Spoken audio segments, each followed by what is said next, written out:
सौ ज्योतिताई राजेश राऊत तुम्ही आता भारतीय जनता पार्टीमध्ये प्रवेश करताय। सौ प्रतिभा वर्तक भारतीय अध्यक्ष बरेच माजी नगरसेवक हे भाजपमध्ये जाताना दिसतात। तर आपण जर 35 वर्ष ह्याच भाजप असू द्या किंवा यांनीच ठोकलं ना की 35 वर्षात त्यांनी घाण केली, 35 वर्षात घाण केली, मग आज त्या 35 वर्षामधलेच काही नगरसेवक जर भाजपमध्ये जात असतील तर त्याबद्दल आमचं काही मत नाहीये, परंतु भाजप कुठे त्यांच्यामुळे काहीतरी विलीन बनलं नको पाहिजे हा आमचं प्रामाणिक मत आहे। कारण त्या भाजप हे खूप चांगल्या याच्याने काम करत असं लोकांच्या मनात आज आहे। आपण पाहताय टॉप 10 महाराष्ट्र न्यूज। वसई विरार शहरातील राजकीय वातावरणामध्ये घडामोडी सुरू आहेत। मोठ्या प्रमाणामध्ये भारतीय जनता पार्टीमध्ये इनकमिंग सुरू आहे। आज बहुजन विकास आघाडीच्या काही माजी नगरसेवकांनी भारतीय जनता पार्टी या पक्षामध्ये प्रवेश केलेला आहे। या सर्व विषयाशी चर्चा करण्यासाठी आज आपण प्रहार जनशक्ती पक्षाचे पालघर जिल्हा अध्यक्ष हितेश जाधव यांच्याकडे आलो आहोत। कारण हितेश जाधव एक असा चेहरा आहे की ज्यांनी करोनाच्या काळामध्ये लोकांना घराघरात जाऊन मदत केली होती। या व्यक्तीने करोनाच्या काळामध्ये आपल्या तिजोऱ्या उघड्या केल्या होत्या। खरंच हितेश जाधव वसई विरार शहर महानगरपालिका निवडणूक लढणार का, ते इच्छुक म्हणून आहेत का, जर लढणार तर कोणत्या पक्षातून आणि कोणाच्या सोबत? हितेशजी, टॉप 10 महाराष्ट्र न्यूज मध्ये आपलं स्वागत। ज्या काही सध्या राजकीय घडामोडी सुरू आहेत, आज जबरदस्त इनकमिंग भारतीय जनता पार्टीमध्ये सुरू आहे। तुम्ही काय ठरवलंय, येणाऱ्या काळामध्ये हितेश जाधव वसई विरार शहर महानगरपालिकेची निवडणूक लढणार का? सर्वप्रथम मी सांगतो कसं आहे, निवडणुका आले की लोक सत्ताधारी पक्षाच्या जोडीला जातात। आणि आपण जो प्रश्न केला की निवडणूक लढवणार का, तर निवडणूक लढवणार तर आम्ही लढलो तर जनतेसाठी आम्ही लढणार, जनतेला आम्ही विचारणार आणि त्यावेळेस जर जनतेने कौल आम्हाला दिला तर आम्ही नक्कीच निवडणूक लढवू। ज्या वेळेला बच्चू भाऊ पालकमंत्री झाले होते आणि तुमच्याकडे आले होते, तुमच्या ऑफिसच्या बाजूलाच एक मोठा त्यांचा कार्यक्रम झाला होता, तेव्हा भाषणामध्ये त्यांनी एक उल्लेख केला होता, हितेश जेव्हा माझ्याकडे आला होता तेव्हा एक लहान मुलगा म्हणून माझ्याकडे आला होता, मला असं वाटलं नव्हतं की तो इतका मोठा कार्य करेल। बच्चू भाऊंचा विश्वास तुमच्यावरती आहे। येणाऱ्या काळामधली जी काही घडामोड असणार, बच्चू भाऊ तुम्हाला कौल देणार का जर भाजपासोबत जायची वेळ आली तर? कसं आहे, कुणासोबत जायची वेळ आली किंवा येईल हा विषय आम्ही आज घेऊन चालणार नाही, परंतु आम्ही एवढं नक्की सांगू की जी वसई विरारचे जे लोक आहेत यांनी चेहरा बघून मतदान केलं पाहिजे, पक्ष बघून मतदान नाही केलं पाहिजे। कारण ते पक्ष जर बघितला तर पक्षाकडे बघितलं तर आपली कामं ही होणार नाही, परंतु व्यक्तीचे जर चेहरे बघितले आणि त्या व्यक्तीबद्दल जर आपल्याला माहित असेल तर ते नक्की आपण त्यांना जर मतदान केलं तर नक्कीच हा परिसराचा विकास हा 100% होणार। हितेशजी, गेल्या अनेक वर्षापासून मी तुम्हाला राजकारणात पाहतोय। राजकारणातील एक चांगला चेहरा म्हणून तुमची ओळख आहे। तळागाळातल्या लोकांची तुम्ही कामं करता। खरं तर प्रहार जनशक्ती पक्ष हा अपंगांसाठी काम केलेला पक्ष असतो। नेहमीच तुमच्या ऑफिसच्या समोर अपंग बांधव येत असतात। 35 वर्षाचं राजकारण आणि सध्या जे 1 वर्षाचं राजकारण चाललेलं आहे, याच्यामध्ये फरक काय वाटतं?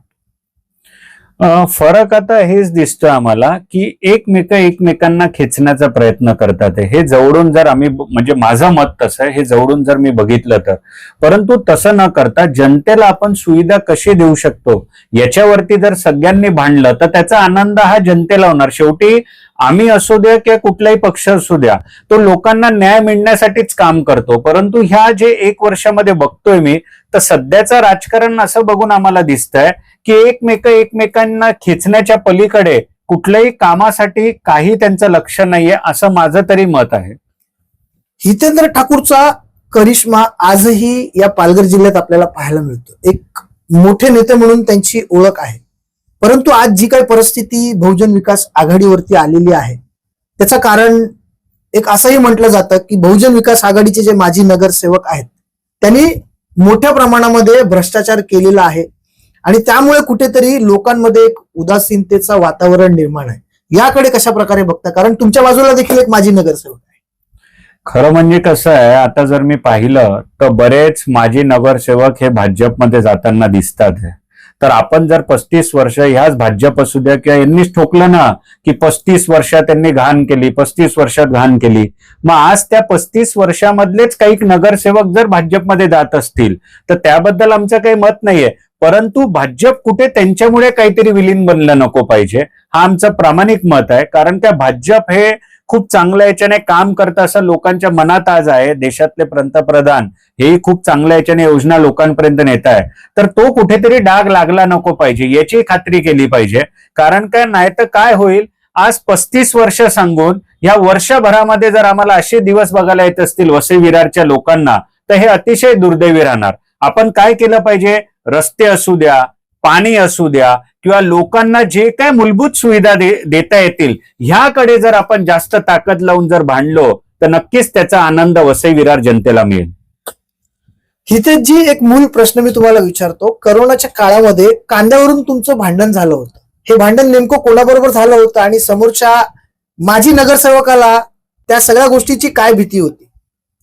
खरं म्हणजे कसं आहे, कांदे नाही तर लस असू द्या किंवा अन्न वाटप असू द्या, आमच्या सगळ्या गोष्टींवरती भांडण झालेलं आहे. म्हणजे तुम्हाला सांगतो, आम्ही साधं इकडे खिचडी वाटप करत होतो तर आमच्या कार्यकर्त्यांवरती लाठीचार्ज झाले होते. तर आम्ही जे वाटप होतो म्हणजे आम्ही काय मोठं काम काय नाही करत होतो. शेवटी आमचं एक काम आहे, जर आम्ही एखाद्या पक्षाचं नेतृत्व करतोय तर जनतेला सेवा देण्याचं हे प्रत्येक पक्षाचं काम आहे. परंतु इकडच्या राजकीय त्यावेळेसच्या लोकांना हे योग्य वाटत नव्हतं, कारण की आमचे दरवाजे 24 तासाकरता उघडे होते. मग वॅक्सिन असू द्या, कांदे वाटप असू द्या, बटाटे वाटप असू द्या किंवा आमची खिचडी वाटप असू द्या, हे जरी आम्ही करत होतो तरी आम्ही काय मोठं काम नाही केलं. एक आधार देण्याचं काम करत होतो, पण त्या आधार देताना प्रचंड त्रासाच्या आम्हाला समोरे जायला लागलं. पण ठीक आहे, ते होत राहतं राजकारणात, पण जनतेच्या आशीर्वादामुळे आपण नक्कीच चांगल्या याच्याने काम करतोय असं आम्हाला तरी वाटतं. धन्यवाद हितेश जी. आशा करतो की भविष्यात नगरसेवक म्हणून तुम्ही एक चांगला चेहरा लोकांसमोर याल. हितेश जाधव यांच्या कामाची जर यादी आपण पाहिली तर त्याचा दाखला मी स्वतः देऊ शकतो. कारण जेव्हा जेव्हा मी हितेश जाधव यांच्याकडे कोणतं कारण घेऊन आलो त्या व्यक्तीसाठी ही व्यक्ती नेहमीच रस्त्यावर उतरताना आपल्याला दिसली.